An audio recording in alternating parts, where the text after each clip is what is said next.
Telugu audio Bible లేవ్యాకాండము 21వ అధ్యాయము.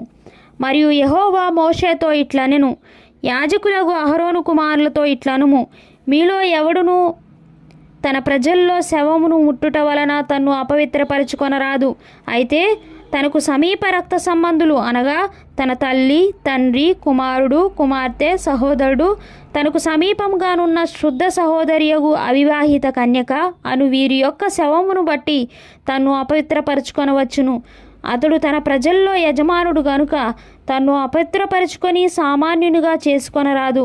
వారు తమ తలలు బోడి చేసుకొనరాదు, గడ్డపు ప్రక్కలను క్షౌరము చేసుకొనరాదు, కత్తితో దేహమును కోసుకొనరాదు. వారు తమ దేవునికి ప్రతిష్ఠితమైన వారుగా ఉండవలెను. కావున వారు తమ దేవుని నామమును అపవిత్రపరచరాదు. ఏలైనగా వారు తమ దేవునికి ఆహారమును అనగా యెహోవాకు హోమద్రవ్యములను అర్పించువారు. కావున వారు పరిశుద్ధులై ఉండవలను. వారు జార స్త్రీనే గాని భ్రష్టురాలినే గాని పెండ్లి చేసుకొనకూడదు. పెనిమిటి విడనాడిన స్త్రీని పెండ్లి చేసుకొనకూడదు. ఏలైనగా యాజకుడు తన దేవునికి ప్రతిష్ఠితుడు.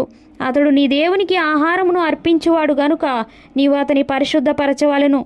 మిమ్మును పరిశుద్ధపరచు యెహోవాను నేను పరిశుద్ధుడను గనుక అతడు మీ దృష్టికి పరిశుద్ధుడు కావలెను.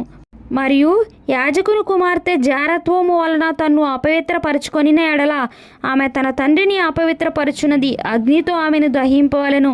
ప్రధాన యాజకుడగుటకై తన సహోదరులలో ఎవరి తల మీద అభిషేక తైలము పోయబడునో, యాజక వస్త్రములు వేసుకొనుటకు ఎవరు ప్రతిష్ఠింపబడునో అతడు తన తలకప్పును తీయరాదు, తన బట్టలను చింపుకొనరాదు, అనగా శవము దగ్గరకు పోరాదు. తన తండ్రి శవము వలననే గాని తన తల్లి శవము వలననే గాని తన్ను అపవిత్రపరచుకొనరాదు.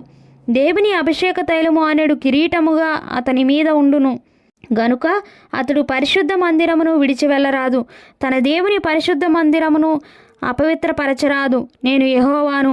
అతడు కన్యకను పెండ్లి చేసుకొనవలెను. విధవరాలినైనను విడనాడబడిన దానినైనను భ్రష్టురాలినైనను అనగా జారస్త్రీనైనను అట్టి వారిని పెండ్లి చేసుకొనక తన ప్రజల్లోని కన్యకనే పెండ్లి చేసుకొనవలెను.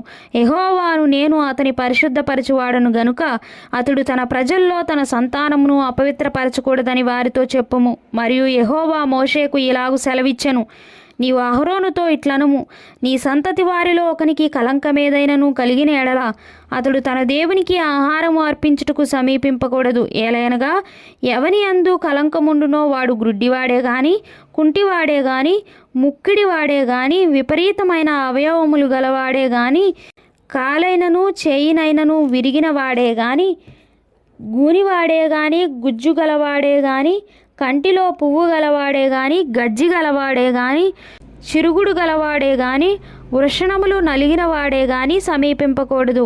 యాజకుడైన అహరోను సంతానంలో కలంకము గల ఏ మనుష్యుడును యెహోవాకు హోమద్రవ్యములను అర్పించుటకు సమీపింపకూడదు. అతడు కలంకము గలవాడు. అట్టివాడు తన దేవునికి ఆహారము అర్పించుటకు సమీపించకూడదు. అతి పరిశుద్ధమైనదే గాని తన దేవునికి అర్పింపబడు ఏ ఆహార వస్తువులనైనను అతడు తినవచ్చును.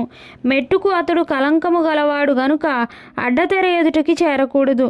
బలిపీఠమును సమీపింపకూడదు. నా పరిశుద్ధ స్థలములను అపవిత్రపరచకూడదు. వారిని పరిశుద్ధపరచు యెహోవాను నేనే అని వారితో చెప్పుము. అట్లు మోషే అహరోనుతోనూ అతని కుమారులతోనూ ఇశ్రాయేలీయులందరితోనూ చెప్పెను.